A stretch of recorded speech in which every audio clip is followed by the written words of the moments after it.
Kansas stay-at-home order, day 2, and I am bored out of my mind.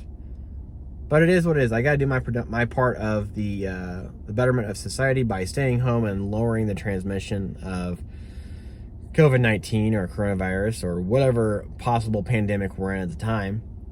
You know, there's a big reason why I'm a prepper and why I've always taken the time to make sure that my family is ready for times like this. But here's my big issue with everything that's going on currently is that we have people in this society who are internet experts, and everybody wants to take an internet expert's advice to heart. And that's not what we need to be doing, because internet experts don't have all the answers. I don't have all the answers, and I'm in healthcare. I do know that, you know, limiting your exposure to other people or other people's exposure to you will help flatten that curve. I talked about in the last video, you know, flattening that curve helps the hospital and the healthcare system in general not get overwhelmed by this virus. And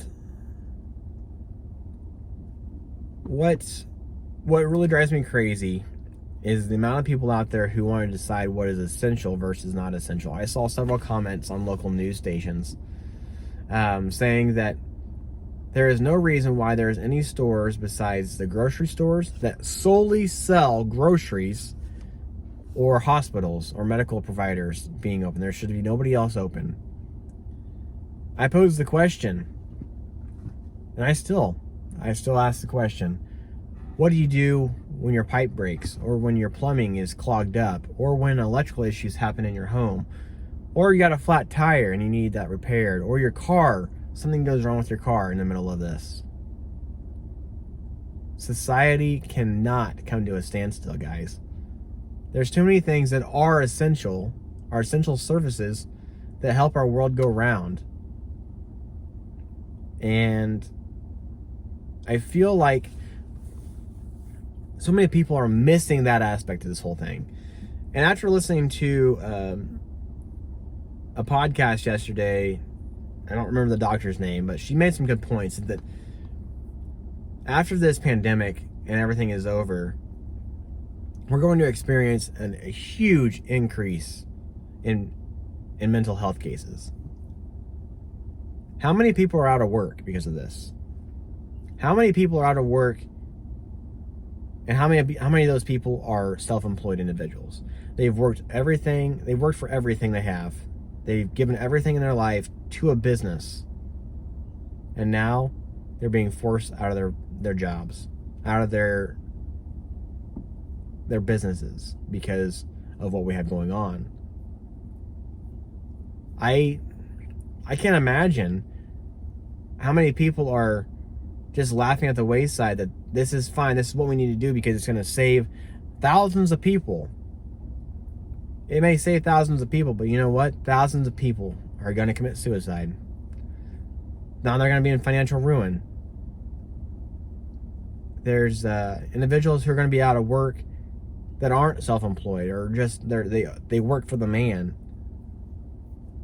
And yeah, sure, unemployment might work for a little bit, but what's it gonna do to them later on? Are they gonna have enough money to pay their rents, to pay their mortgages, to pay their daily bills?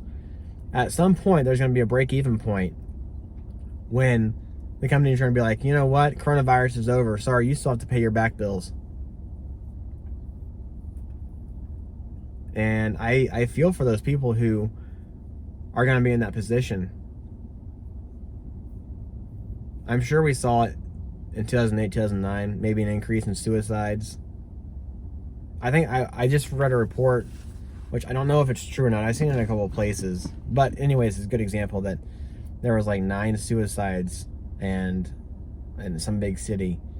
And they all kind of gave this whole stay-at-home, leave your job situation to be the reason why they did it, which it's horrible, but it's reality. And to save 1,000 people's lives,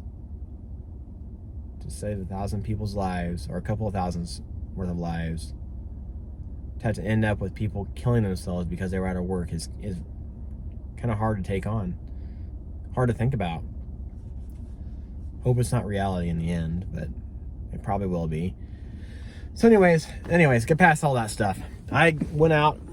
The old camper's still here. If you guys have been watching the camper project, well, my wife and I, we bought that camper to live in temporarily on a job site for our home build.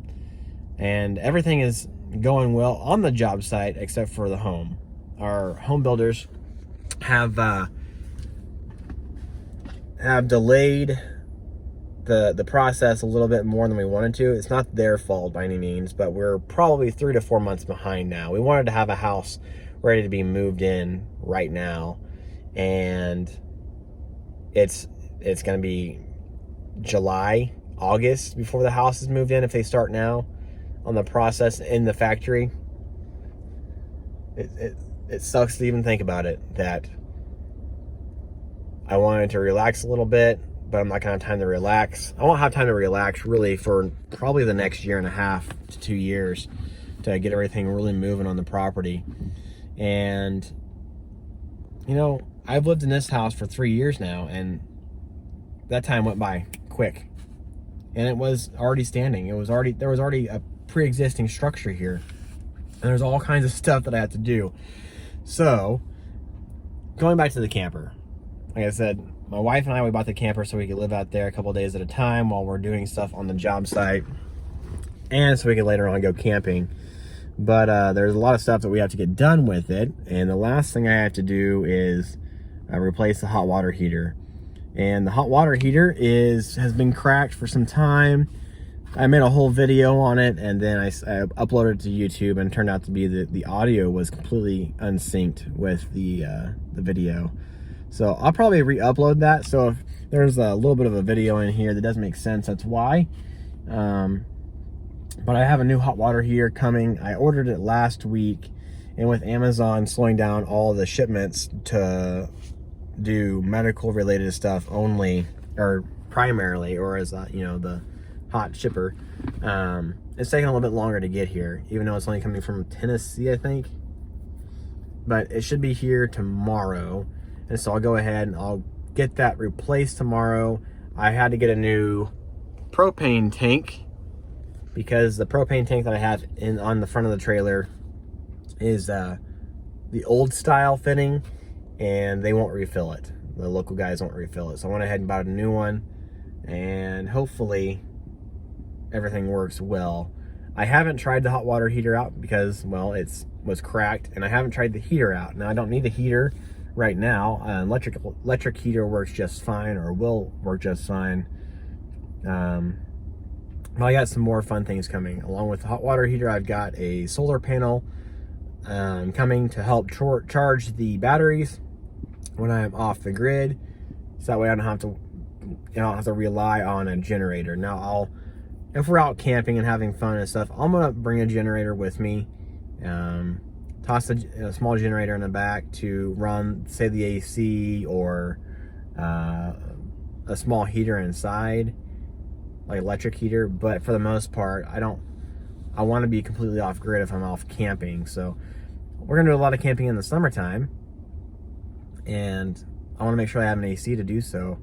And so having no shore power on, in the mountains, a generator might be the way to go. Or if I'm in the mountains, I really wouldn't need an AC, right? Yeah, never thought about that. So anyways, that's wrapping it up for today's video, I think. I haven't got a whole lot more done today. I'm gonna go ahead and do some cleaning in my garage and organizing. That way people can come by and tell me that I'm being non-essential because there's a pandemic going on. I'm supposed to be staying home.